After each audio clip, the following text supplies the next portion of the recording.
গুনগুন নিস্তেজ কণ্ঠে জবাব দিল। ফোন আমার কাছে নেই। কি হয়েছে? ফোন বাসায়। ফোন বাসায় মানে? তুই কোথায় ছিলি? এক আপুর বাসায় ছিলাম। আব্বু বাড়ি থেকে বের করে দিয়েছে আমায়। হোয়াট? বাড়ি থেকে বের করে দিয়েছে মানে কি? ফাজলামি পেয়েছে নাকি? কি হয়েছে? গুনগুন সংক্ষেপে পুরো ঘটনা খুলে বলল রাধিকাকে। সব শুনে রাধিকা কি রিয়েকশন দেবে বুঝতে পারছে না, তবে প্রণয়কে ওর কাছে খুবই জটিল চরিত্র মনে হচ্ছে। গুনগুনকে এতটা চিন্তিত দেখে রাধিকা বলল, তুই এত চিন্তা করিস না তো। আমার বাসায় চল, আমার সাথে থাকবি। কদিনই বা থাকবো, এরপর কি করব আমি? সেটা পরে ভাবা যাবে। আপাতত এত চিন্তা বাদ দিয়ে আমার বাসায় চল। গুনগুনের কাছেও আপাতত আর কোনো পথ খোলা নেই। মাথায় এত জট নিয়ে হুট করে কোনো সিদ্ধান্ত নেওয়া যাবে না, তাই সে রাধিকার বাড়িতেই কিছুদিন থাকবে বলে মনস্থির করল।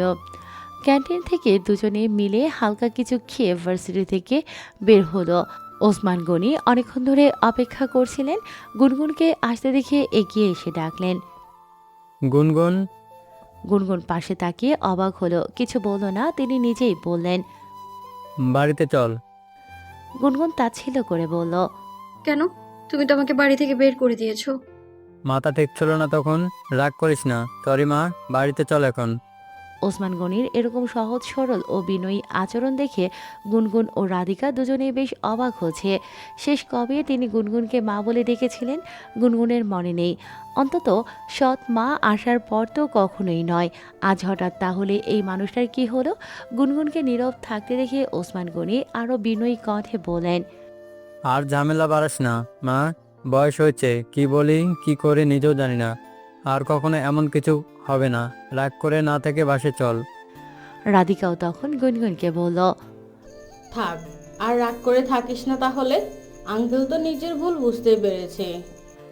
গুনগুন যেত না আর কখনো, কিন্তু ওসমান গনির এতটা বিনয়ী আচরণে সে নাও করতে পারেনি।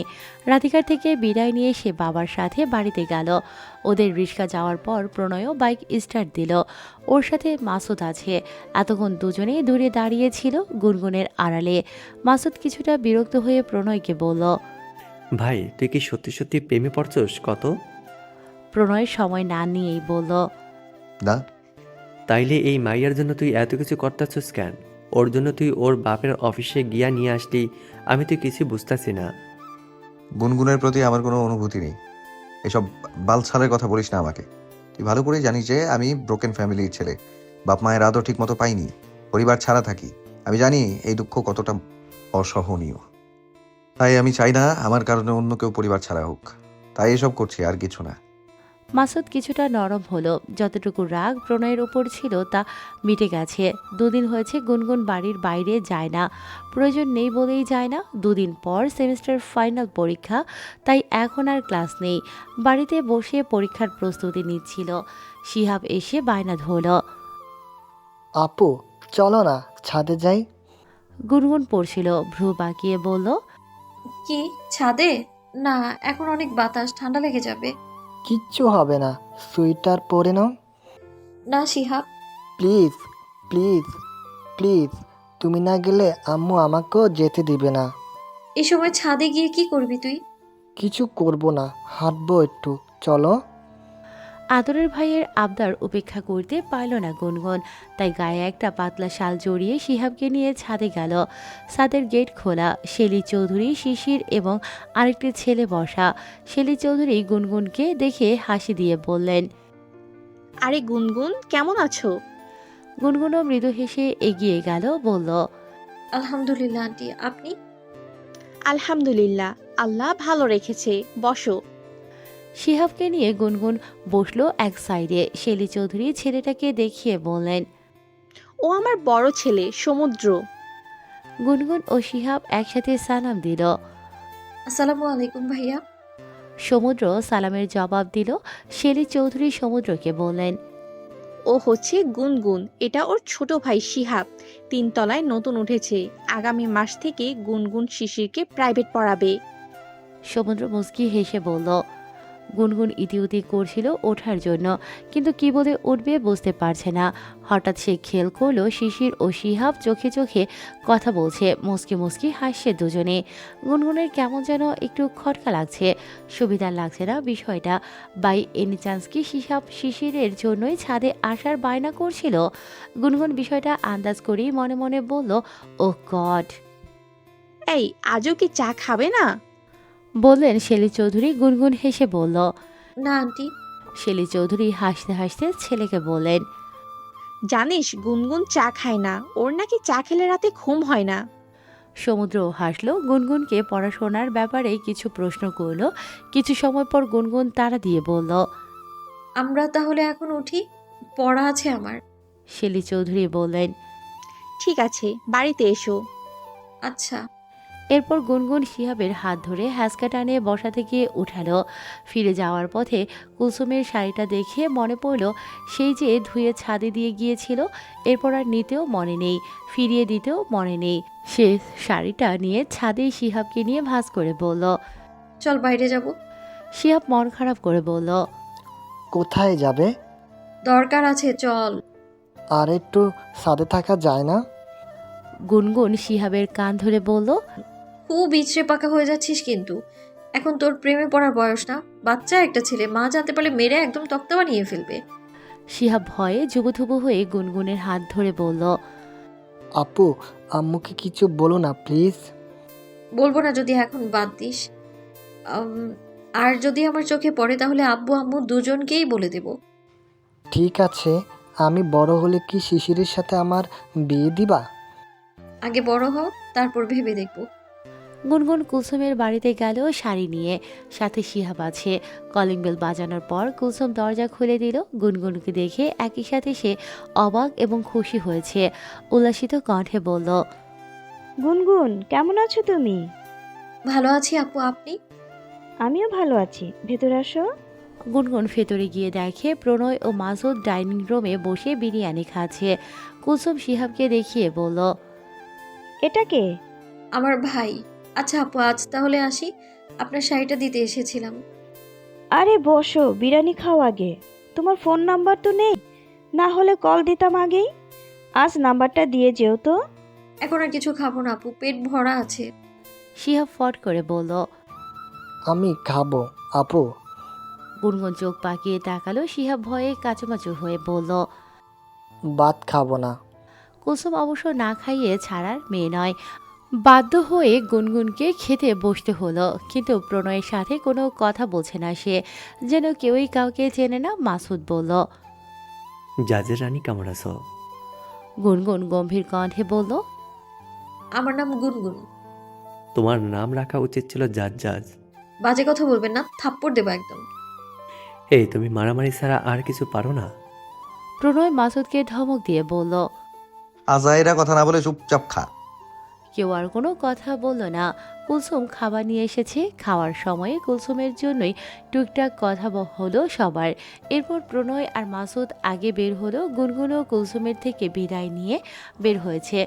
গুনগুনকে আসতে দেখে মাসুদ দ্রুত লিফট বন্ধ করে দিচ্ছিল। প্রণয় ওর দিকে অগ্নিদৃষ্টিতে তাকাতেই আর বন্ধ করলো না। কুলসুম তখন ফ্ল্যাটের গেট খুলে বের হয়ে বলল।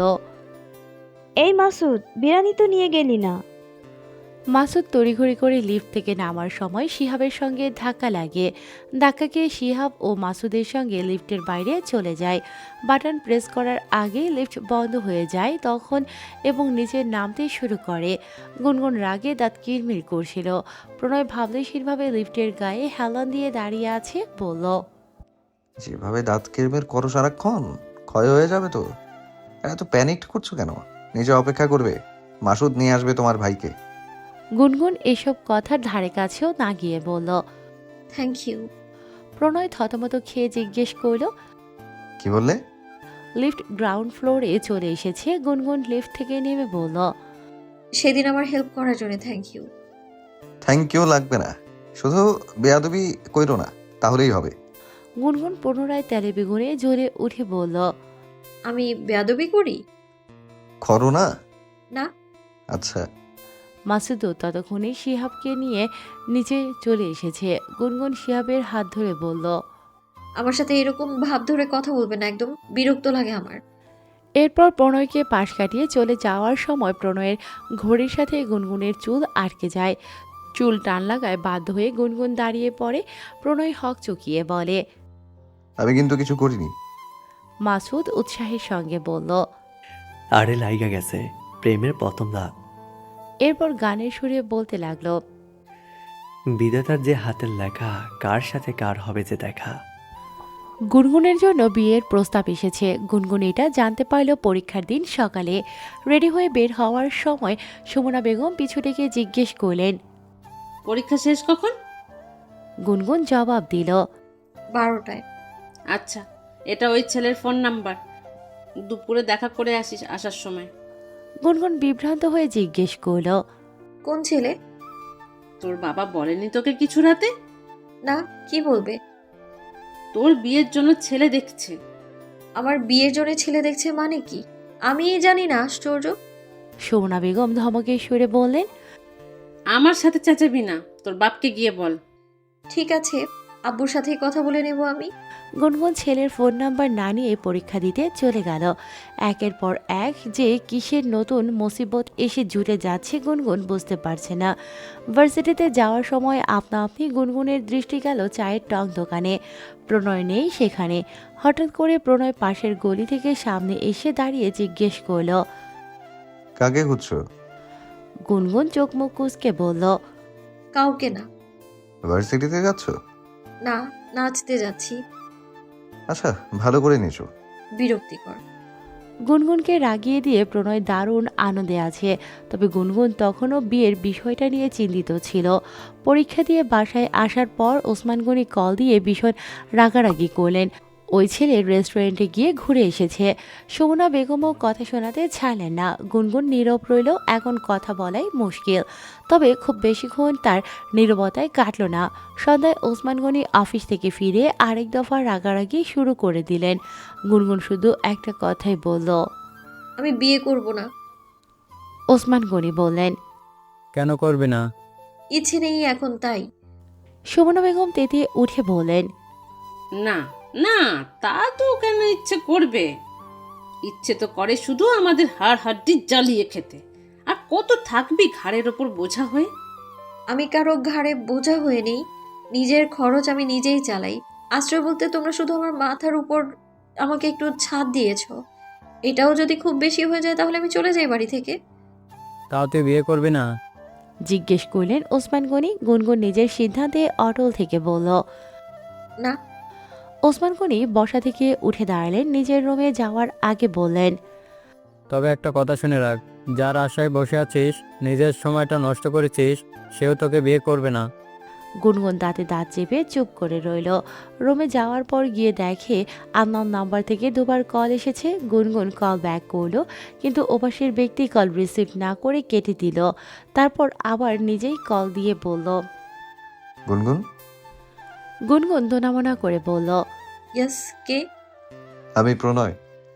কয়েক সেকেন্ড নীরব থেকে গুনগুন বলল। বলেন। পরীক্ষা কেমন হলো? ভালো। আমার নাম্বার কোথায় পেলেন? জোগাড় করেছি। কেন? এমনি দেখা করা যাবে। আগে বলেন কোথায় পেয়েছেন নাম্বার? কুলসুমের থেকে নিয়েছি। ও। বললে না তো দেখা করা যাবে কিনা? কি দরকার? আমার তেমন কোনো দরকার নেই। আর সবাই মিলে একটু বাইরে যাচ্ছি খেতে। কুলসুম তোমাকেও সাথে নিতে বললো। শিহাবকে নিয়ে এসো। প্রথমত গুনগুনের যাওয়ার কোনো ইচ্ছে নেই, কিন্তু মন মেজাজও এখন ভালো না। বাসায় থাকলে মাইন্ড রিফ্রেশ হবে না। এর চেয়ে ভালো সিদ্ধান্ত হচ্ছে বাইরে থেকে একটু ঘুরে আসা। তাই গুনগুন রাজি হয়ে গেল। শিহাবকে ডেকে চুপি চুপি বলল চটজলদি রেডি হয়ে নিতে। এরপর দুই ভাই বোন মিলে বাইরে গেল। প্রণয় ও মাসুদ আগেই কুলসুমের সাথে বাইরে অপেক্ষা করছিল। এরপর 5 জন মিলে গেল একটা রেস্টুরেন্টে। এখানকার ডেকোরেশন খুব সুন্দর।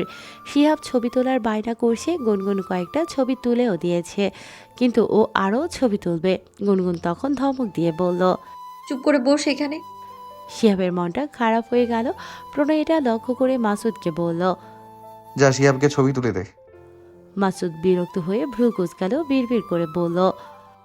এই শালা, তোর শালাকে আমি ছবি তুলে দিব কেন? প্রণয় কটমট করে তাকাতেই মাসুদ বলল। দিতাছি। প্রণয় ও কুলসুম মিলে সবার পছন্দের খাবার অর্ডার দিল। এরপর কুলসুম বলল, জানো গুনগুন, আজ কিন্তু প্রণয় আমাদের ট্রিট দিচ্ছে। কি উপলক্ষে? ও উপলক্ষ ছাড়াই ট্রিট দেয় মাঝে মাঝে। গুনগুন এবার সরাসরি প্রণয়কে জিজ্ঞেস করল। আপনি টাকা কোথায় পান? আপনার ইনকাম সোর্স কি? প্রণয়ের মনে হচ্ছে প্রথমবারের মতো ধাক্কা খেল। কেউ কখনো প্রণয়কে এই প্রশ্ন করেনি, এসব জানতে চায়নি। আজ যখন প্রথমবার কেউ জানতে চাইলো তখন প্রণয়ের কাছে কোনো জবাব নেই। আর যেই জবাবটা আছে সেটা কেমন যেন একটু লজ্জাজনক। প্রণয়ের হয়ে কুলসুম বলল, ওর বাড়ি থেকে টাকা দেয়। ও, আপনার বাসা কোথায়? প্রণয় বলল, গুলশান। তাহলে আপনি এখানে কেন থাকেন? প্রণয় মেজাজ হারাচ্ছে, রাগ কন্ট্রোল করতে পারছে না। কেউ ওর পরিবার বা ওর সম্পর্কে জানতে চাইলে মেজাজ খারাপ হয়ে যায়। কারোর সাথে এইসব বিষয় নিয়ে ওর কথা বলতে ভালো লাগে না। স্বাভাবিক থাকতে চেয়েও রাগ দেখিয়ে বলল, তুমি এত কিছু জেনে কি করবে? তোমার জানতে হবে না কিছু। আমি কই থাকবো না থাকবো এটা আমার বিষয়। আমার ব্যাপারে একদম নাক গলাবে না। কুলসুম গুনগুন দুজনেই হতবাক হয়ে তাকিয়ে আছে প্রণয়ের দিকে। তবে প্রণয়ের রাগের পেছনের কারণ কুলসুম জানলেও গুনগুনের জানা নেই। সে এইসব ব্যবহার সহ্য করার মতো মেয়ে নয়। আত্মসম্মানে লেগেছে খুব। গুনগুন একটা কথাও বলল না, আর সেখানে চুপচাপ বসা থেকে উঠে শিহাবের হাত ধরে টেনে নিয়ে রেস্টুরেন্ট থেকে বের হয়ে গেল। কুলসুম বেশ অনেকবার পেছন থেকে ডাকার পরেও গুনগুন আর দাঁড়ায়নি। কুলসুম তখন প্রণয়কে রাগ দেখিয়ে বলল, তুই ওর সাথে এরকম খারাপ ব্যবহার করলি কেন? কাজটা তুই একদম ঠিক করিস নাই। প্রণয়ও শেষবার কিছু বলল না। খাবারের বিল টেবিলের উপর রেখে নিজেও চলে গেল। কুলসুমের এখন মেজাজ খারাপ হচ্ছে। সে মাসুদের দিকে তাকিয়ে চিবিয়ে চিবিয়ে বলল, সবাই চলে যাইতেছে, তুইও যা। মাসুদ অসহায়ের মতো বলল, আমি কি করছি? আমার মাথা। ওয়েটারকে গিয়ে বলে আয় খাবারগুলো পার্সেল করে দিতে। বাড়িতে গিয়ে কুলসুম কয়েকবার কলও দিল গুনগুনকে, কিন্তু গুনগুন রিসিভ করেনি। ইচ্ছে করে ইগনোর করেছে, নিশ্চয়ই প্রণয়ের হয়ে ওকালতি করবে। কিন্তু গুনগুনের সেসব কথা শোনার বিন্দুমাত্র ইচ্ছে নেই। সে আসলে ভুল, প্রণয়কে ভালো ভাবতেই শুরু করেছিল। এখন প্রণয় ঠিকই নিজের জায়গাটা দেখিয়ে দিয়েছে। রাত আনুমানিক 12টা বাজে। প্রণয়ের চোখে ঘুম নেই, মনে শান্তি নেই। গুনগুনের সাথে খারাপ ব্যবহার করার পর থেকেই মনটা অস্থির অস্থির লাগছে খুব। রাতে সে খেতেও পারেনি, অনুশোচনা হচ্ছিল। গুনগুন নিশ্চয়ই ওর উপর রাগ করে আছে, ওকে ভুল বুঝেছে, খারাপ ভেবেছে। অবশ্য ভাবারই তো কথা, সে তো কাজটা একদম ঠিক করেনি। অনুশোচনার অনলে দগ্ধ হয়ে আর থাকতে না পেরে প্রণয় কল করলো গুনগুনকে। গুনগুন তখন পড়ছিল। ফোনের স্ক্রিনে প্রণয়ের নাম্বার ভাসতে দেখিয়েও কোনো রেসপন্স করছে না সে। প্রণয় ক্রমাগত কল করছে, তবুও কল তুলছে না গুনগুন। প্রণয় বাড়ি থেকে বের হওয়ার সময় মাসুদ জিজ্ঞেস করল, কই যাচ্ছে রাতে? প্রণয় নির্দ্বিধায় বলল। গুনগুনের কাছে। মাসুদ দীর্ঘশ্বাস নিল। ওর যাওয়ার পথে তাকিয়ে বিড়বিড় করে বলল, এই স্যামরা পুরা গেছে। গুনগুনদের বাড়ির কাছে যেতে যেতে প্রণয় টেক্সট করল। ছাদে আসো। গুনগুন টেক্সট দেখে ভেবাচাকা খেয়ে তাকিয়ে আছে। এত রাতে ছাদে যাবে মানে? এসব ভাবতে ভাবতে প্রণয়ের আরেকটা মেসেজ এলো। ছাদে না এলে আমি তোমার বাসার ছাদে চলে আসবো। গুনগুন এবার নিজে থেকেই কল দিল, মৃদু কিন্তু রাগী কণ্ঠে বলল। আপনি কি আমাকে থ্রেট করছেন? প্রণয় নরম কণ্ঠে বলল, না, অনুরোধ করছি, প্লিজ একবার আসো। আর জ্বালাবো না তোমাকে। গুনগুন বলল। মনে থাকে যেন কথাটা। থাকবে। প্রণয়ের সাথে সব যোগাযোগ বন্ধ করার জন্য গুনগুন ছাদে গেল। গিয়ে দেখে প্রণয় ছাদে পায়চারি করছে। জিজ্ঞেস করল, ছাদ এলেন কি করে? বাড়ির মেইন গেট তো তালা দেয়া। প্রণয় পাশের বাড়ির ছাদের দিকে তাকালো। গুনগুন বিস্মিত হয়ে বলল, ওই ছাদ থেকে এই ছাদে এসেছেন? হ্যাঁ। যদি পড়ে যেতেন? মরে যেতাম। আজব। প্রণয় হেসে বলল, মজা করলাম। পড়লে হয়তো মরতাম না, হাত পা ভাঙতো এই আর কি। জীবনের মায়া নেই? প্রণয় হাসল। রাতের অন্ধকারে সেই হাসি ধরা পড়ল না গুনগুনের চোখে। যদি দেখতে পেত তাহলে বুঝতে পারত ওই হাসিতে বেদনা ছাড়া আনন্দ নেই। দীর্ঘশ্বাস লুকিয়ে প্রণয় বলল, সত্যি বলতে নেই। গুনগুন আর এই বিষয় নিয়ে কথা বলল না। শীতে একটু পরপর কেঁপে উঠছিল সে। বলল, কি বলবেন তাড়াতাড়ি বলুন। বেশি কিছু না, শুধু একটা কথা। কি কথা? সরি। হ্যাঁ? সরি, তখন ওইভাবে কথা বলা উচিত হয়নি আমার। গুনগুন শ্লেষাত্মক কণ্ঠে বলল। আপনি আবার উচিত অনুচিত বোঝেন নাকি? হয়তো বুঝি না অনেক কিছুই, তবে এতটুকু বুঝেছি যে আমি তোমাকে ইচ্ছে করে কষ্ট দিতে চাইনি। গুনগুন একটু থমকালো। এই কথার প্রেক্ষিতে সে বলার মতো কিছু খুঁজে পাচ্ছে না। অনেকক্ষণ চুপ করে থেকেও যখন বলার মতো কিছু ভেবে পেল না, তখন বলল। ঠিক আছে, আমি এখন আসছি, আমার সাথে আর যোগাযোগ করবেন না। প্রণয় পেছন থেকে বলল। গুনগুন, আমি ব্রোকেন ফ্যামিলির ছেলে। বাবা বেঁচে নেই, মা দ্বিতীয় বিয়ে করেছে। মায়ের নতুন সংসার হয়েছে, পরিবার হয়েছে, কিন্তু আমার কোনো পরিবার নেই, মা থেকেও নেই। শুধু মাস শেষে 20,000 টাকা পাঠিয়ে দেয় সে আমাকে, আমি সেই টাকাতেই চলি। নিজস্ব কোনো ইনকাম সোর্স নেই আমার। তাই যখন এসব জিজ্ঞেস করেছিলে তুমি, আমি রিয়্যাক্ট করে ফেলেছি। গুনগুন যায়নি, দাঁড়িয়ে প্রণয়ের কথা শুনছিল এতক্ষণ। তার জীবনের সাথে প্রণয়ের জীবনের বেশ অনেকটা মিল আছে। সে ফিরে তাকিয়ে বলল। এটা কি কোনো সম্মানের জীবন? প্রণয় মাথা নত করে দাঁড়িয়ে আছে। গুনগুন এগিয়ে এলো, প্রণয়ের মাথায় হাত দিয়ে সোজা করে বলল। এভাবে মাথা নিচু করে নয়, উঁচু করে বাঁচতে হয়। একদিন বাঁচুন কিংবা 100 বছর, কিন্তু সম্মানের সাথে বাঁচুন, কারো দয়াতে নয়। আপনার মা যে টাকা পাঠায়, এটা কি ওনার ইনকামের টাকা? না। তাহলে নিশ্চয়ই তার স্বামী থেকে নিয়ে পাঠায়। একটাবার কি ভেবে দেখেছেন তারা কিভাবে দেখে এটা? আপনি কেন নিজ থেকে কিছু করছেন না? জব কেন করছেন না আপনি? গুনগুন, আমি পড়াশোনা কমপ্লিট করিনি, জব কে দেবে আমায়? পড়াশোনা করে তো আজকাল ভালো চাকরি পাওয়া যায় না। বেশ তো, জব না পেলে ব্যবসা করুন, নিজে থেকে কিছু করুন। অর্থ উপার্জনের অনেক উপায় আছে, কোনো পেশাই তো ছোট নয়, তাই না? আমি কখনো ভাবিনি এসব। ভাবতে শিখুন। ভাবুন যে মায়ের থেকে টাকা নিয়ে প্রতি মাসে নিজের টাকা থেকে আপনি নিজের মাকে শাড়ি উপহার দিচ্ছেন। তিনি কতটা খুশি হবে ভেবে দেখেছেন এটা? প্রণয় নিরুত্তর। গুনগুন বলল। সম্মান আসলে কখনো বলে কয়ে আদায় করা যায় না। আপনার আচরণ, কাজকর্মই মানুষকে বাধ্য করবে আপনার সম্মান করতে। যাই হোক, এসব কথা বলার অধিকার আমার নেই। আপনার জীবন নিয়ে নাক গলাতেও চাই না আমি। কিন্তু আপনি আমার উপকার করেছিলেন, হয়তো সেই কারণেই আপনার শুভাকাঙ্ক্ষী হিসেবে কথাগুলো বলছি আমি। শুনবেন নাকি শুনবেন না সেটা আপনার ব্যাপার।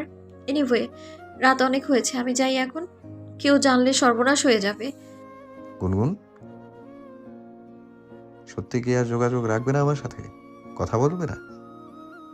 যদি আমি সম্মান নিয়ে বাঁচতে চাই, নতুন কিছু করতে চাই, তাহলে কথা বলবে তো? পাশে থাকবে? আর একটাবার মাথায় হাত রাখবে গুনগুন?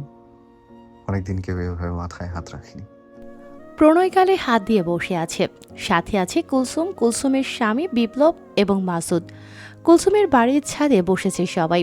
বিপ্লব বৃহস্পতিবার রাতে এসেছে। গোল বৈঠক বসার কারণ আছে। গুনগুনের কথাগুলো খুব ভালোভাবেই প্রভাবিত করেছে ওকে। এখন আড্ডা দিতে ভালো লাগে না। গুনগুনের কথাগুলো মাথায় বেশ করে জেঁকে বসেছে, কিন্তু কোত্থেকে কিভাবে কি শুরু করবে কিছুই বুঝতে পারছিল না। তাই ঠিক করেছে বিষয়টা নিয়ে আলোচনা করা দরকার।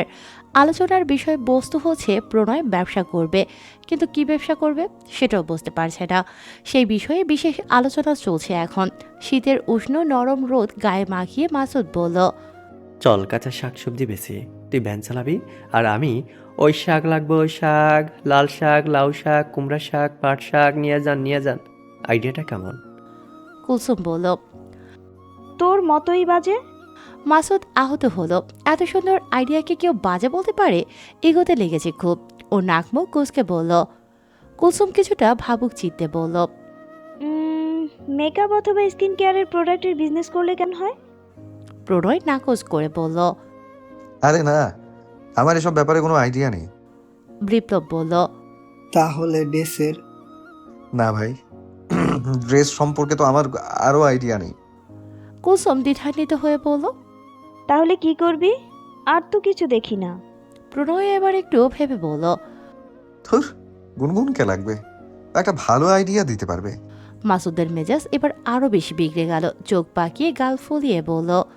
কথা খালি গুনগুন, উঠতে গুনগুন, বসতে গুনগুন, খাইতে গুনগুন, ঘুমাইতে গেলেও গুনগুন।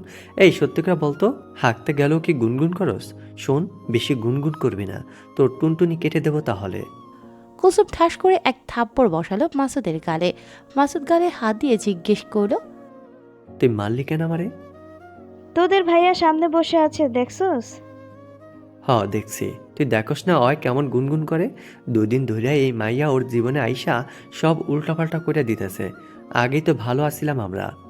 বিপ্লব তখন বলল, এটা কিন্তু তুমি ভুল বললে মাসুদ। তোমরা যে লাইফস্টাইল মেনটেন করো এটা কোনো জীবন না, মানসিক শান্তি নেই এখানে। ভবঘুরে জীবনযাপন কতদিন ভালো লাগে। অন্যের দায়িত্ব না নিলেও মাঝে মাঝে নিজের দায়িত্বটা নিতে হয়। আর এসব ক্ষেত্রে আমাদের জীবনে নারীর ভূমিকা থাকে, কখনো মায়ের কিংবা কখনো বউয়ের। গুনগুন পনের বউ না হলেও ওর জীবনে মেয়েটা ব্লেসিং হয়ে এসেছে। তোমাদের যেমন ঝগড়াঝাটির কথা শুনেছি, এতে করে অন্য কোনো মেয়ে হলে কখনোই এতটা ভাবতো না। কারো এত দায় পড়েনি নিজের খেয়ে অন্যের জন্য ভাবতে কেউ। এই দুনিয়ার কেউ কাউকে নিঃস্বার্থভাবে সাহায্য করে না। গুনগুন পনের ভালো চায় বলেই ওর জীবন বদলাতে চাচ্ছে। বিপ্লবের কথাগুলো মাসুদকে কতটা প্রভাবিত করেছে জানা নেই, তবে প্রণয়কে ভীষণভাবে প্রভাবিত করেছে। কুলসুম বলল, আমি তোদের ভাইয়ার সাথে একমত। মেয়েটা রাগী হলেও আর যাই হোক ভালো মনের মেয়ে, এটা তো মানতেই হবে। প্রণয়রে আর তোরে গুনগুন কালা জাদু করছে, আমি শিওর। বলল মাসুদ। তখন কুলসুম বলল, তোরেও করা দরকার ছিল। আমারে কালা জাদু সাদা জাদু কোনোটাই করতে পারবো না কোনোদিন। ওরে আমার ভালো লাগে না, কোনোদিন ভালো লাগবেও না। কালই প্রণয় ব্যবসা করতে চাইতেছে বইলা রাজি হয়েছে, কারণ অয় আমার কলিজার দোস্ত। ওর লাইগা আমার জান সবসময় হাজির। মাসুদের কথার মাঝে গুনগুন চলে এসেছে। প্রণয় অবাক হয়ে তাকিয়ে আছে ওর দিকে। কুলসুম তখন ওকে খোঁচা মেরে ফিস ফিস করে বলল, এভাবে তাকিয়ে থাকিস না হাদারাম, আমি ওকে আসতে বলেছিলাম।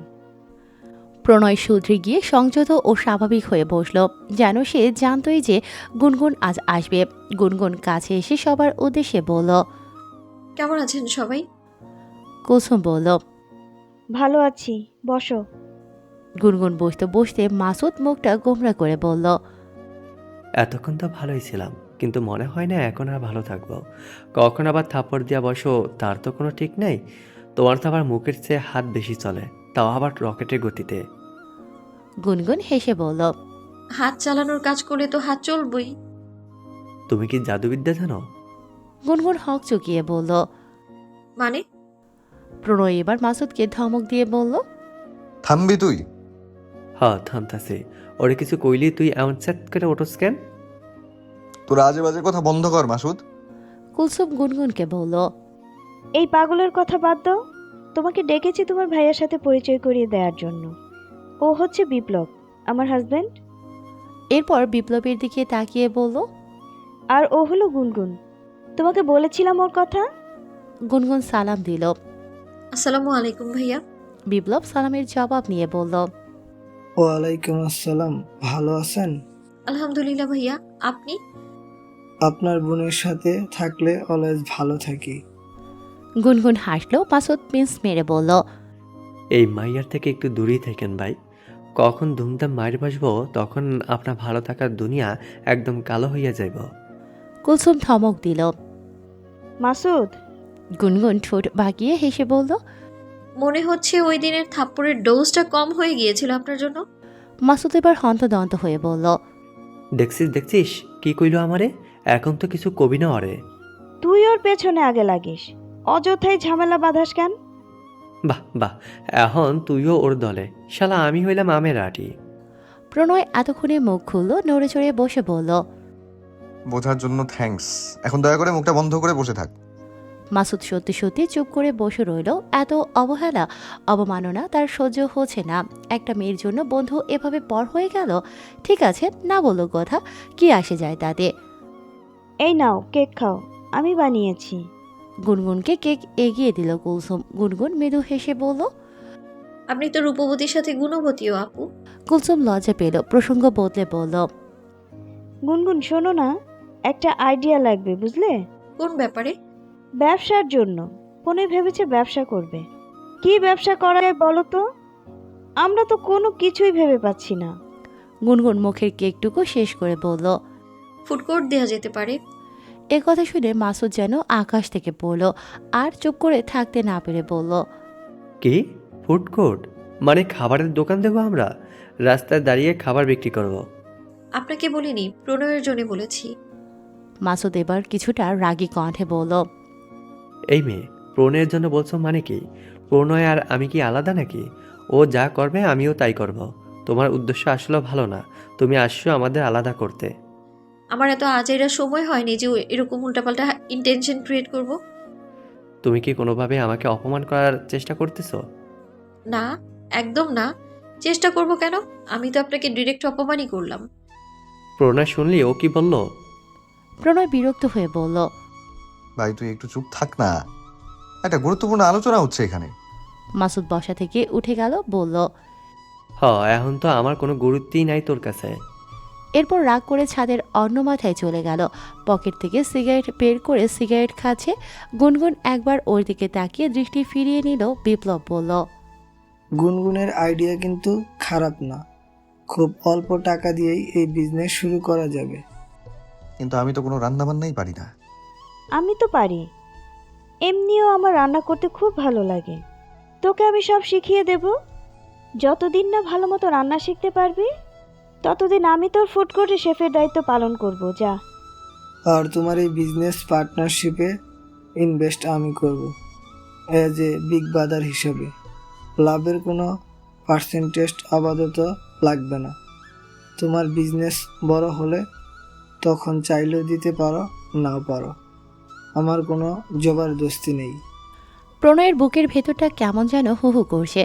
ভালো লাগার সাথে কষ্টের যে একটা সংমিশ্রণ থাকে, ঠিক সেরকম অনুভূতি। জীবনে কোনো পুণ্য সে করেছিল জানা নেই, নয়তো কুলসুম, বিপ্লব, মাসুদ, গুনগুনের মতো মানুষগুলোকে সে কিভাবে পেল জীবনে। ওর খুব কান্না করতে ইচ্ছে করছে, আনন্দে, প্রচণ্ড খুশিতে। গুনগুন বোধহয় বুঝতে পারল প্রণয়ের অবস্থা, তাই হেসে বলল। আর আমি হব আপনার প্রথম কাস্টমার। সাদের অন্যদিকে থাকলেও মাসুদ এতক্ষণ ওদের কথোপকথন শুনতে পাচ্ছিল। এবার সে এগিয়ে এসে বলল। ভাবিস না আমি তোরা এমনি সাইরা দেবো। আমি হুম তোর ফুড কোর্টের ওয়েটার, বুঝছস? প্রণয় এবার শব্দ করেই হেসে ফেলল। গুনগুন মাসুদের দিকে তাকাতেই মাসুদ বলল। তাকাই আছো কেন? তোমার জন্য তার আমি আমার বন্ধুরে সাইডে দিতে পারি না। তোমার চোখ দেখা বুঝতেছি তুমি অনুতপ্ত। থাক, সরি কইতে হইব না, তোমার আমি মাফ করে দিছি।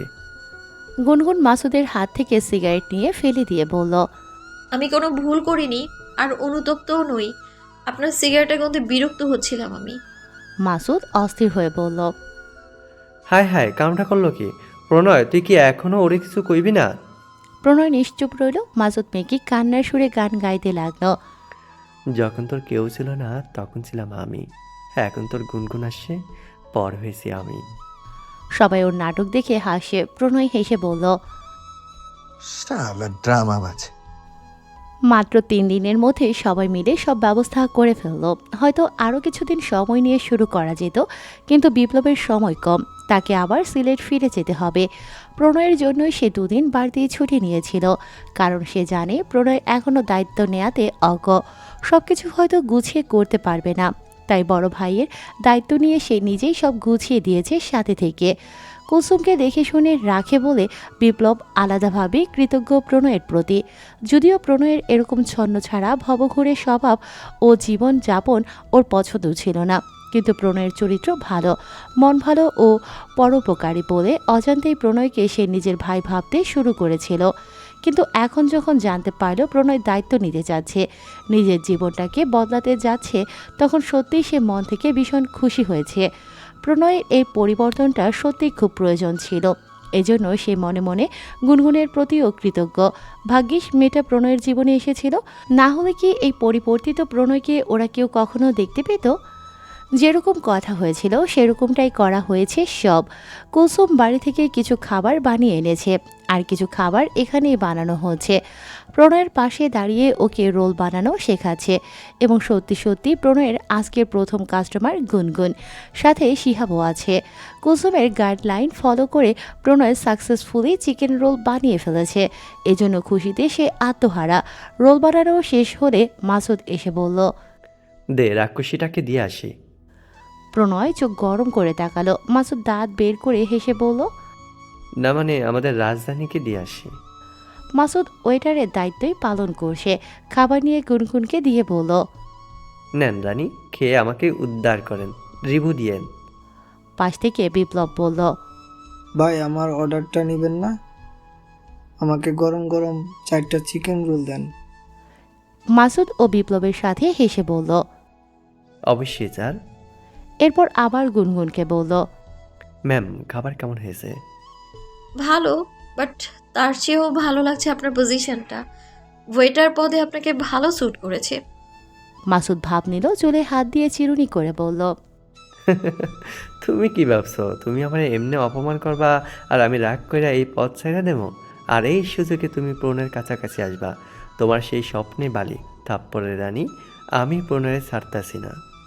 ছাড়তে হবে না, আপনি ওনাকে জড়িয়ে ধরে বসে থাকুন, শুয়ে থাকুন, আমার কোনো সমস্যা নেই। সি অশ্লীল মেয়ে মানুষ। বিপ্লব ও শিহাব ওদের কথা শুনে হাসে। প্রণয়ের এই পরিবর্তন পুরো এলাকায় পজিটিভ এবং নেগেটিভ দুটাই প্রভাব ফেলেছে। কেউ আড়ালে আবডালে খুব হাসাহাসি করছে, আবার কেউ কেউ মন থেকেই প্রণয়ের কাজকে ও পরিবর্তনকে অ্যাপ্রিসিয়েট করছে। প্রথম দিন হিসেবে ওর দোকানে লোকজন কম ছিল না। ওর সাঙ্গপাঙ্গ যারা ছিল তারা সবাই এসেছিল ওর দোকানে এবং টাকা দিয়েই খেয়েছে।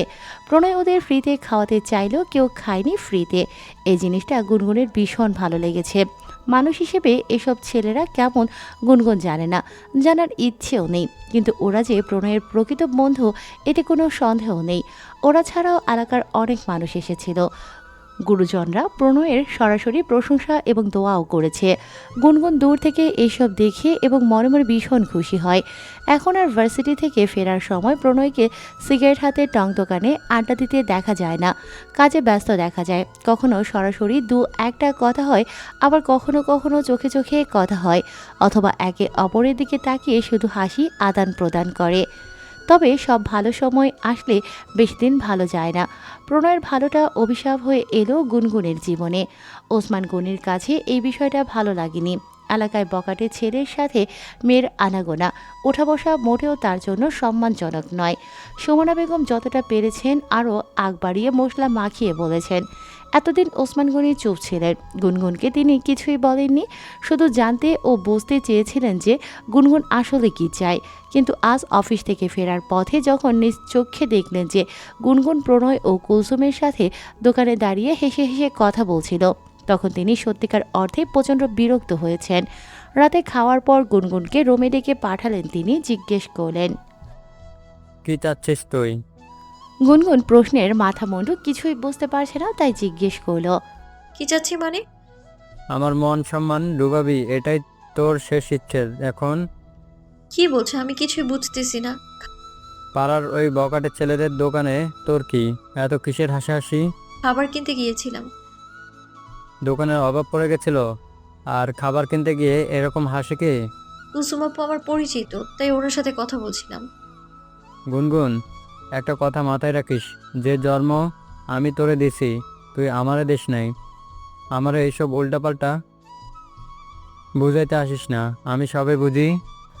গুনগুন শ্লেষাত্মক কণ্ঠে বলল, আফসোস তো আমার এখানেই, জন্ম দিয়েই শুধু দায়িত্ব শেষ করে ফেলেছ। এখনো নিজের মেয়েকে চিনতে পারোনি। চেনার তো আর কিছু বাকি রাখিস নাই। তোর রুচি এখন তো নিচে নেমে গেছে যে ওই ছেলের সাথে। তুমি ভুল ভাবছো, ওনার সাথে আমার কোনো সম্পর্ক নেই। আমি খুব খুশি হব যদি সত্যি আমি ভুল প্রমাণিত হই। নিচের স্ট্যান্ডার্ড এতটাও নিচে নামাইস না। যা ইচ্ছে হয় করিস, কিছু বলি না। তার মানে এই না যে যাকে তাকে আমি তোর সাথে মেনে নেব। আমার বংশের একটা রেপুটেশন আছে।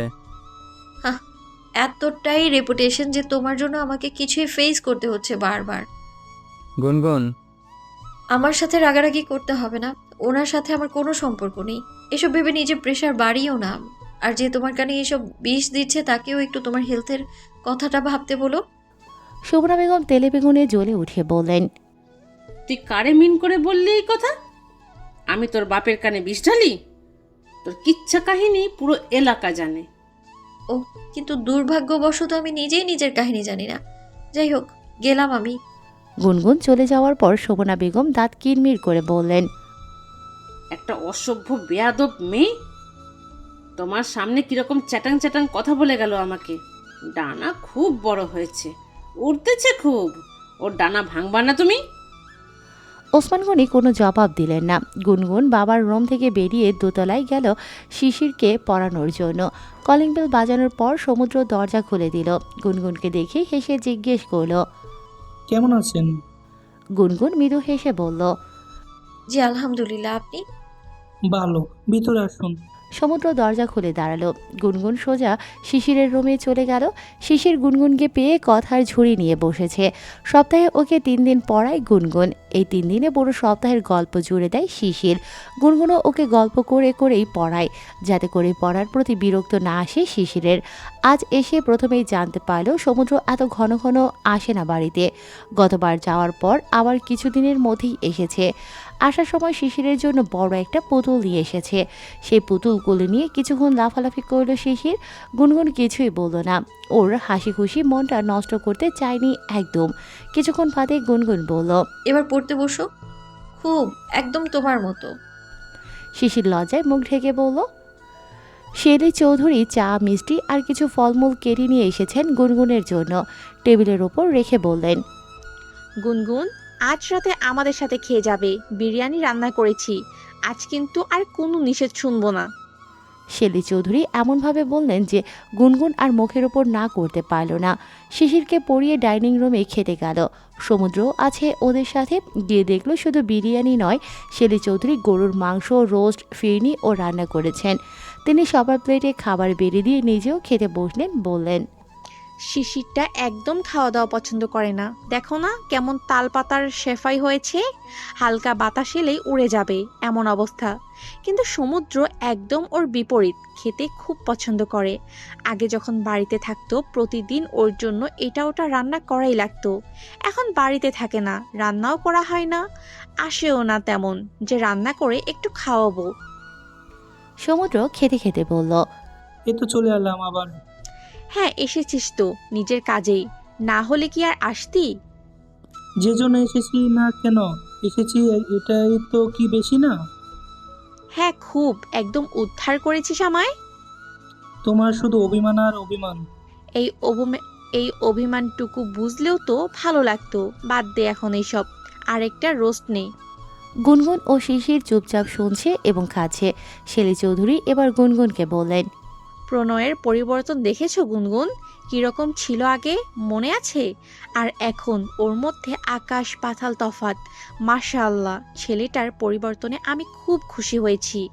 2 দিন ওর দোকানের খাবারও খেয়েছি। খাবার কিন্তু খুব ভালো বানায়, দামও কম। শেলি চৌধুরীর মুখে প্রণয়ের প্রশংসা শুনে কেন জানি গুনগুনের ভীষণ ভালো লাগছিল। মনে মনে একটা আত্মতৃপ্তি পাচ্ছিল সে। খাওয়া দাওয়া শেষ করে শেলি চৌধুরীর রুমে বসে কিছুক্ষণ গল্প করলো দুজনে। নিজের পড়া আছে বলে বিদায় নিয়ে চলে যাচ্ছিল গুনগুন। সিঁড়িতে যখন ছিল তখন প্রণয়ের কল এলো। গুনগুন রিসিভ করে বলল। হ্যালো। ফোনের ওপাশ থেকে প্রণয় বলল। ছাদে আসো তো একটু। কেন? আসো, দরকার আছে। ঠিক আছে। গুনগুন আর নিজেদের ফ্ল্যাটে না ঢুকে সোজা ছাদে চলে গেল। প্রণয় পায়চারি করছিল আগের মতো। গুনগুনকে আসতে দেখে থেমে গেল। গুনগুন কাছে এসেই বলল। আবার ওই ছাদ থেকে এই ছাদে এসেছেন? প্রণয় হেসে বলল। হুম। কেন, কি দরকার? ফোনে বলা যেত না? ওয়েট। বলে প্রণয় একটু পেছনে গিয়ে ফুল গাছের আড়াল থেকে একটা প্যাকেট নিয়ে এলো। গুনগুনের হাতে দিয়ে বলল। ফোনে তো আর এটা দেয়া যেত না। প্যাকেট হাতে নিয়ে গুনগুন জিজ্ঞেস করলো। কি এটা? শাড়ি। শাড়ি? হ্যাঁ, 3টা কিনেছিলাম। একটা তোমার জন্য, একটা কুলসুমের জন্য, আর একটা মায়ের জন্য। কালকে মায়ের সঙ্গে দেখা করতে যাব, তখন দেবো শাড়িটা। আন্টির জন্য কিনেছেন, কুসুমাপুর জন্য কিনেছেন, ঠিক আছে, কিন্তু আমার জন্য কেন? শুধু শুধু টাকা নষ্ট করা একদম ঠিক হয়নি আপনার।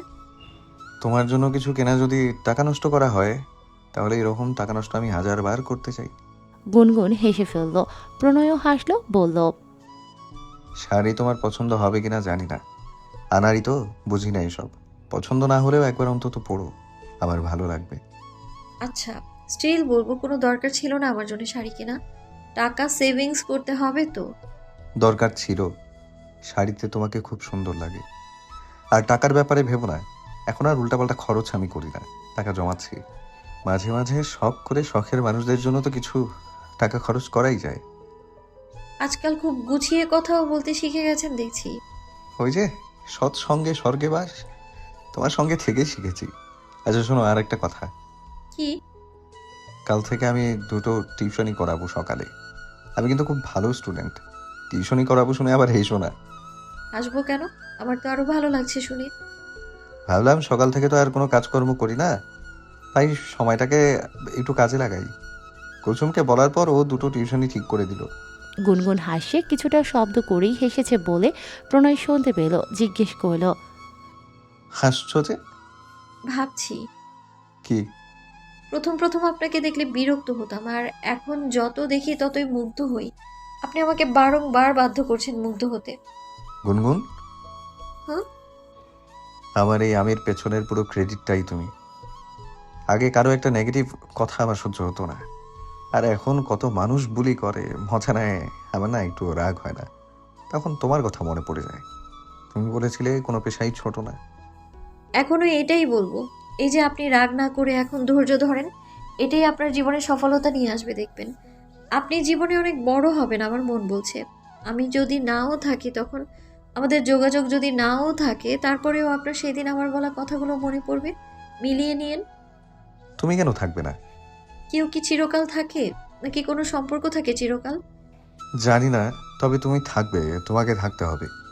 গুনগুন হাসলো। প্রণয় বলল, গুনগুন, তুমি কেন সেদিন আমার মাথায় একটু হাত রাখলে না? কারণ আপনার ভরসার জায়গা আমি হতে চাই না। প্রথমত সরি, কারণ তোমার পারমিশন ছাড়াই এখন তোমার হাত ধরবো। আর দ্বিতীয়ত, বলে প্রণয় গুনগুনের ডান হাতটা ধরে নিজের মাথায় রেখে বলল, তুমি চাও অথবা না চাও, ইতোমধ্যে প্রণয়ের ভরসার নাম এখন গুনগুন। গুনগুন প্রণয়ের মাথা থেকে হাত সরিয়ে নিল, ব্যস্ততার সুরে বলল, আমি তাহলে আসি। প্রণয় কিছুটা হতাশ হলো, তবে মন খারাপের রেশ গুনগুন পর্যন্ত পৌঁছতে দেয়নি। উপরন্ত মিষ্টি করে হেসে বলল, ঠিক আছে, গুড নাইট। গুড নাইট বলে গুনগুন নিচে নেমে গেল। বাড়ির ভেতর ঢুকলো লুকিয়ে, কিছুটা চোরের মতো করে, কারণ শাড়ি হাতে কেউ ওকে দেখে ফেললে সর্বনাশ হয়ে যাবে তখন। নিজের ঘরে ঢুকে দরজা আটকিয়ে প্যাকেট থেকে শাড়িটা বের করলো গুনগুন। রেড ওয়াইন রঙের একটা সুন্দর জর্জের শাড়ি, সিম্পল হলেও খুব সুন্দর। গুনগুনের শাড়িটা পছন্দ হয়েছে, তবে টায়াল দিল না, প্যাকেটে ঢুকিয়ে আলমারিতে রেখে দিল। কাজের মেয়ে সখিনার ডাক শুনে ড্রয়িং রুমে এলেন পমিলা বেগম। একটু ঘুমোবেন ভেবেছিলেন, কিন্তু সখিনার ডাকাডাকিতে বিরক্ত হয়ে বাইরে এসে বললেন, এখান থেকে ডাকাডাকি না করে রুমে যেতে পারিস না? সখিনা বকাঝকার পরোয়া না করে বলল। এতক্ষণ ড্রয়িং রুমে কারো উপস্থিতি খেয়ালই করেননি তিনি। এবার পাশ ফিরে তাকিয়ে প্রণয়কে দেখেই তিনি ভূত দেখার মতো চমকে গেলেন। বিস্ময় কাটিয়ে ওঠার পর আনন্দে তার চোখ মুখ ঝলমল করে উঠল। তিনি এগিয়ে গিয়ে প্রণয়ের বাহুতে হাত রেখে বললেন, প্রণয় বাবা, তুই কেমন আছিস? প্রণয়ের কিছুটা জড়তা কাজ করছে। এই বাড়িতে সে আসে না, আজ কতদিন কত মাস পরে এসেছে তার নিজেরও মনে নেই। এতদিন পর আসার পরও তার ভেতর পুরনো সেই সংকোচ ও জড়তা কাজ করছে। তবুও প্রণয় হাসার চেষ্টা করে বলল, ভালো আছি মা, তুমি কেমন আছো? আমিও ভালো আছি। আয় আমার রুমে আয়। না, রুমে যাব না, এখানেই বসি। পমিলা বেগম রুমে না যাওয়ার কারণ বুঝতে পেরে বললেন, উনি এখন বাসায় নেই তো? না থাকুক, রুমটা তো ওনারই। আমরা এখানেই বসি মা, বেশিক্ষণ থাকবো না। তিনি আর জোর না করে বললেন। ঠিক আছে। এরপর সখিনাকে বললেন কিছু খাবার দাবার আনতে। প্রণয়ের পাশে বসে অনেকক্ষণ তাকিয়ে রইলেন তিনি। কতদিন পর ছেলেটাকে কাছ থেকে দেখছেন। প্রণয় বলল, একটা দরকারে এসেছি। পমিলা বেগম ব্যস্ত হয়ে বললেন, টাকা লাগবে বাবা? কত লাগবে বল? প্রণয় বিষাদ মিশ্রিত হাসি দিয়ে বলল, টাকা লাগবে না, তোমাকে একটা জিনিস দিতে এসেছি। কি জিনিস? প্রণয় প্যাকেট থেকে শাড়ি বের করলো, মায়ের হাতে দিয়ে বলল, নিজের প্রথম ইনকামে তোমার জন্য একটা শাড়ি কিনেছি। তোমার পছন্দ হবে কিনা জানি না, কিন্তু অনেক শখ করে কিনেছি। পমিলা বেগম অবাক হয়ে জিজ্ঞেস করলেন, তোর ইনকাম? আমি কুলসুম ও মাসুদ মিলে একটা ফুড কোর্ট খুলেছি। এখন আর ছন্ন ছাড়া হয়ে ঘুরি না, টিউশনিও করাবো এখন থেকে। তুমি যে মাস শেষে আমাকে 20,000 টাকা করে পাঠাতে, সেই টাকা আর আমাকে পাঠিও না। কিন্তু আর কোনো কিন্তু না, এখন আমি নিজে ইনকাম করা শিখে গেছি। পমিলা বেগমের চোখ ভরে গেছে অশ্রুতে। চোখের পলক ফেললেই নোনা জলগুলো গাল বেয়ে পড়বে।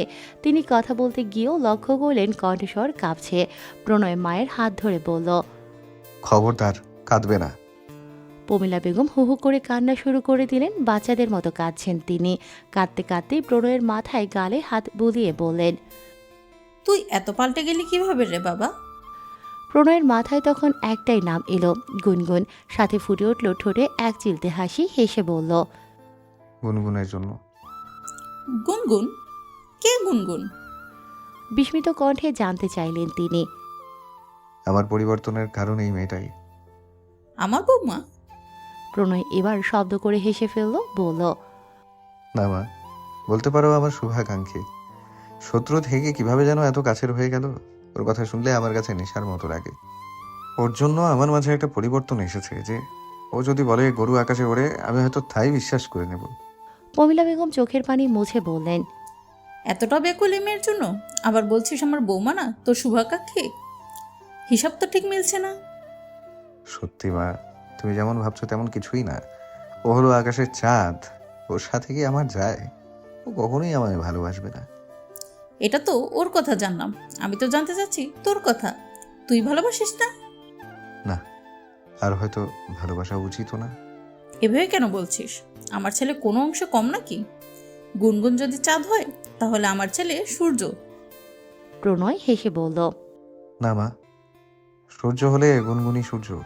ওর রাগ জেদ সূর্যের আলোর মতো প্রখর। আমার সাথে একদিন দেখা করে দিস। দেব। দেখব কে সেই মেয়ে যে আমার উদাসীন ছেলেটার জীবনে এভাবে দিশার আলো হয়ে এসেছে। মেয়েটার মাথায় হাত বুলিয়ে দোয়া করে দিতে হবে তো। প্রণয় হাসল, বলল, এখন তাহলে যাই মা। যাই মানে? সখিনা খাবার আনতেছে, খেয়ে তারপর যাবি। না মা, এই বাড়ির খাবার আমি খাবো না। তুমি একদিন সময় করে আমার কাছে এসো, তোমাকে আমার দোকানের খাবার খাওয়াবো। কবে ফ্রি থাকবে আমাকে জানিও, তোমাকে এসে নিয়ে যাব আমি। পমিলা বেগম প্রণয়ের চোখে মুখে স্পষ্ট আত্মসম্মানবোধ দেখতে পাচ্ছিলেন। তাই তিনি আর খাওয়ার জন্য জোর করলেন না। ছেলের মাথায় হাত বুলিয়ে বললেন, খুব শীঘ্রই যাব সেই সূর্যমুখী মেয়েটাকে দেখতে আর তোর দোকানের খাবার খেতে। তোমার অপেক্ষায় থাকবো মা। প্রণয় মায়ের থেকে বিদায় নিয়ে বেরিয়ে গেল। আজ কেমন যেন একটা আত্মতৃপ্তি পেয়েছে মায়ের সাথে কথা বলে। অদ্ভুত একটা শান্তি লাগছে। প্রণয় বের হয়ে যাওয়ার পর পমিলা বেগম শাড়িটা বুকে জড়িয়ে ধরে আবার হাউমাউ করে কাঁদতে লাগলেন। এবার তিনি দুঃখে কিংবা কষ্টে কাঁদছেন না, আনন্দে ও ছেলের পরিবর্তন দেখে কাঁদছেন। কত রাত তিনি কান্না করে জায়নামাজ ভিজিয়েছেন, শুধু প্রণয়ের একটা গতি হোক এই দোয়া করে। অবশেষে আল্লাহ ওনার দোয়া কবুল করেছেন।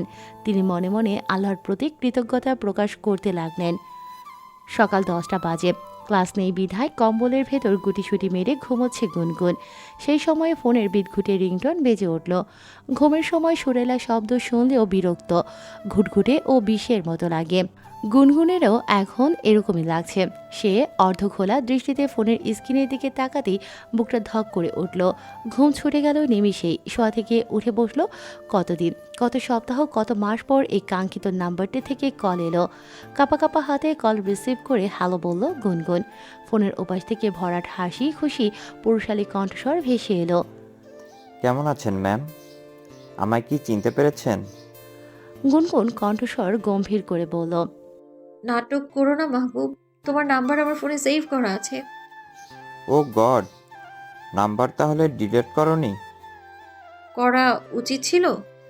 আমি তো এটাই আশা করেছিলাম। তুমি তো কত কিছুই আশা করো। রাইট, আমি তো আশা করেছিলাম তুমি বোধহয় বিয়ে শাদিও করে ফেলেছ।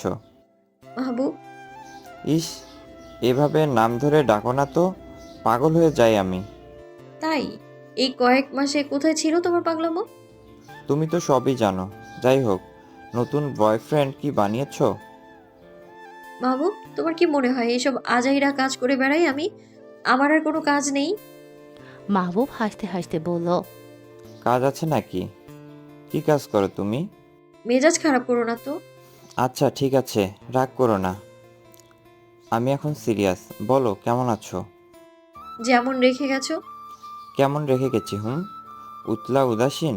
তুমি কি ফাজলামো করার জন্য কল করেছো? না, একটা গুড নিউজ দেওয়ার জন্য। কি নিউজ? আমার ব্যাংকের জব হয়েছে। গুনগুন খুশি হয়ে বলল। কংগ্রাচুলেশনস। ট্রিট কবে দিচ্ছ? দেখা যেদিন হবে। কবে দেখা হবে? তুমি চাইলে আজই। তুমি ফ্রি কখন? সন্ধ্যায়। ঠিক আছে, সন্ধ্যায় তাহলে পুরনো কফি শপে দেখা হচ্ছে। ঠিক আছে, পরে কল দেবো তাহলে। ওকে। কল রাখার পর গুনগুন যেন আকাশে বাতাসে উড়ছিল। কতদিন পর সে কাজ থেকে মাহবুবকে দেখতে পাবে। সারা সকাল দুপুর বিকেল কাটলো গুনগুনের অস্থিরতায়। কখন যে সন্ধ্যা হবে সেই অপেক্ষাই যেন ফুরাচ্ছিল না। 5টার দিকে গোসল সেরে যখন গুনগুন সাজছিল তখন প্রণয়ের কল এলো। গুনগুন কল রিসিভ করে বলল। হ্যালো। রেডি হয়েছো? গুনগুন কিছুটা অবাক হয়ে জিজ্ঞেস করলো। রেডি হওয়ার কথা জিজ্ঞেস করছেন কেন? সে কি, রাতে না তোমাকে বললাম আজ মা আসবে, তোমার সাথে দেখা করিয়ে দেবো। গুনগুনের গতকাল রাতের কথা মনে পড়তেই অনুশোচনা শুরু হয়ে গেল মনের ভেতর। ঘুমের ঘরে কথা বলেছিল বলে প্রণয়ের কথা দিব্যি বেমালুম ভুলে গিয়েছে। এদিকে মাহবুবের কল্পে আনন্দে উত্তেজনায় অন্য কিছু আর মনে ছিল না। কিন্তু সে এখন কি করবে? কণ্ঠস্বর নরম করে বলল। সরি, আজ হয়তো আমি দেখা করতে পারবো না। কেন? আমি একটু বের হব এখন, দরকারি কাজ আছে একটা। আপনার কথা আমার একদমই মনে ছিল না। আমি সত্যি ভীষণ দুঃখিত। আপনি আন্টির সাথে আমাকে ফোনে কথা বলিয়ে দিন। আমি আন্টিকেও সরি বলবো। হ্যাঁ, খুবই খারাপ লাগছে আমার।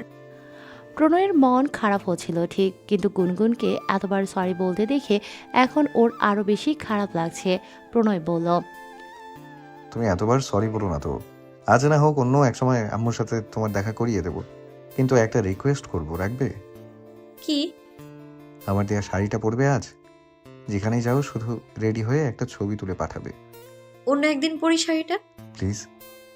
এমনিতেই প্রণয়কে দেয়া কথা রাখতে পারেনি গুনগুন, তাই কিছুটা হলেও ওর মন খারাপ হয়ে গেছে। অনুশোচনা হচ্ছে। এখন ওর দেয়া শাড়িটা পরলে যদি প্রণয় কিছুটা খুশি হয় তবে তাই হোক। গুনগুন সরাসরি হ্যাঁ না বলে বলল। আচ্ছা, দেখি। কিন্তু সে রেডি হলো প্রণয়ের দেয়া শাড়িটা পরেই। বাড়িতে বলেছে রাধিকার বাড়িতে একটা অনুষ্ঠান আছে। বাড়ির নিচে নেমে গেটের সামনে থেকে গুনগুন রিক্সা নিয়ে নিয়েছে। প্রণয়ের দোকানের সামনে দিয়ে যাওয়ার সময় প্রণয়ের সাথে ওর চোখাচোখি হয়ে যায়। খাবার বানানো বাদ দিয়ে যতক্ষণ গুনগুনকে দেখা গিয়েছে প্রণয় হাঁ করে তাকিয়েছিল। মাসুদ এবং কুলসুমও দেখেছে গুনগুনকে, কিন্তু এখন ওরা দেখছে প্রণয়কে।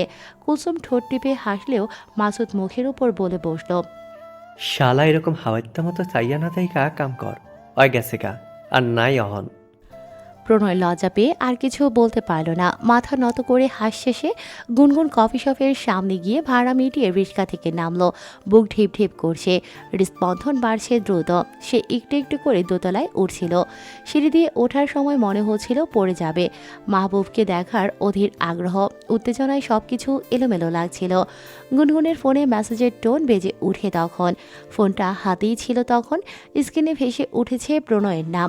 মেসেজটি প্রণয় পাঠিয়েছে। গুনগুন সিঁড়িতে দাঁড়িয়ে লক খুলে মেসেজটি ওপেন করতে যাবে তখনই পেছন থেকে সেই সুপরিচিত কণ্ঠস্বরটি ভেসে এলো।